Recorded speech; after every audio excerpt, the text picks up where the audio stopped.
Asintali po sa mga walang fur babies, and I caught them in the act. But thankfully, naka-diaper si Saya.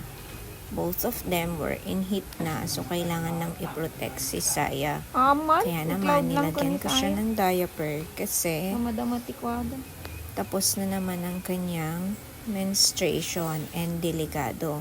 So, eto na nga ang nangyari while I'm busy filming the baby sa kanyang paglalaro kasi kailangan kong bantayan siya sa pakikipaglaro dito sa malaking mama dog namin.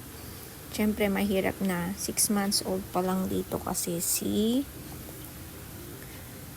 Sky, and I need to make bantay him.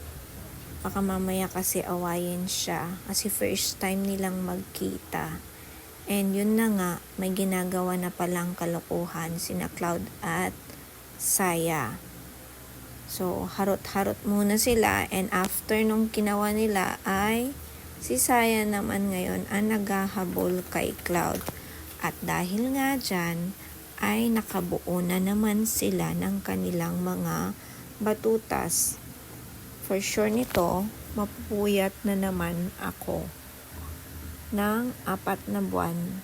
Every time nagbubuntis si Saya, ako naman yung napupuyat. So, para sa mga fur parents dyan na gustong magkaroon ng fur baby na ang kanilang mga batutas, ay kailangan handa rin kayo kasi after mag-labor ng mama dog, ay puyat ka na rin. After nila naglaro, ayan, bag down, knockdown na sila. So, syempre, si Saya at saka si Cloud, yung mag-asawa, hindi na sila naghiwalay.